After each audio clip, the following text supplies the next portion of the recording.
Hi, it's another week and another update on what we were doing in the Watch.Learn.Play membership this week. And today I'm going to share my screen so I can show you camera down view of what the lessons look like this week.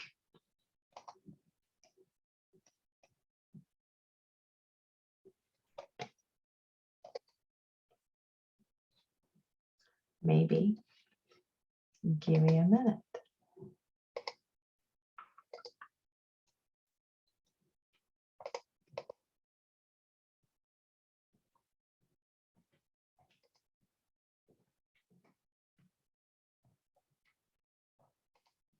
Okay, so the first one I'm going to show you is this watercolor. I'm working with watercolor board, which is kind of cool. It's nice and thick. And so you can make signs and things like that out of it. You could mat it and frame it.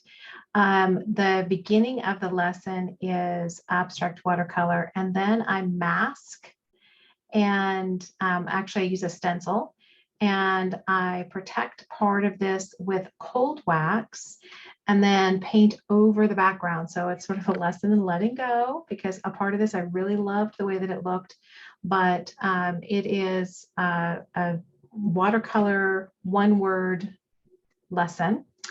For what it's worth, I liked it before I did the words, so watch it all the way through before you decide what you're going to do with the lesson. But anyway, that is the watercolor one word. And then the next one is this mini marks journal.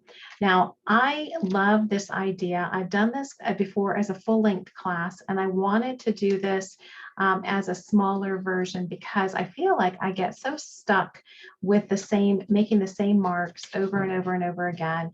And so I wanted to do this, but I made this with index cards. I have a bunch of these grid index cards that I thought, oh, that would be a really fun size book.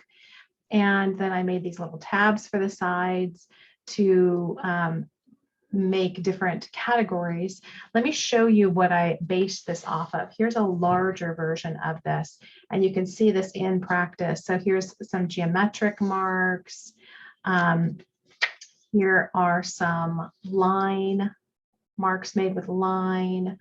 Here are some marks that are made under the influence of other artists. Here are some marks that are historically driven, so maybe some 50s style marks. Here are some marks that are botanical in nature, and so on and so on. And so this is a larger book that I made, but I wanted to make a smaller one with a different style binding on it. So this is a mini marks journal.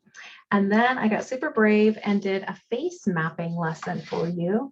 And so I taught you if you have not seen face mapping before, it teaches you the location of where everything is. So basically drawing a map on a piece of paper and plotting out where the eyes, nose, and mouth are, how big are the ears actually on the face, and so on. And then I took that knowledge and transferred it over. And again, we're not going for perfection, but just getting the likeness of a human face into our artwork was the objective here. So that is what we did this week. Let me stop my share here and come back to center and say, I hope you try at least one of these. And I can't wait to see what you share. There's some other updates in the email that I'm sending out this week about our the beginning of the 2022. We are doing some weekly. Now we're going to have some weekly check-in times, not check-in times, actually some weekly gathering times that I'm adding to the membership. So you'll be able to come and gather in community weekly.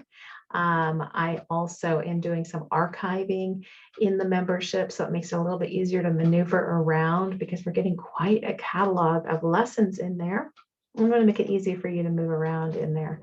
So a couple of changes that are coming, but anyway, hopefully you have a wonderful last week of the year, and I can't wait to see you somewhere, somehow online. And I love that you guys share what you're making in the Facebook group. And anyway, Happy New Year, and we'll see you next week.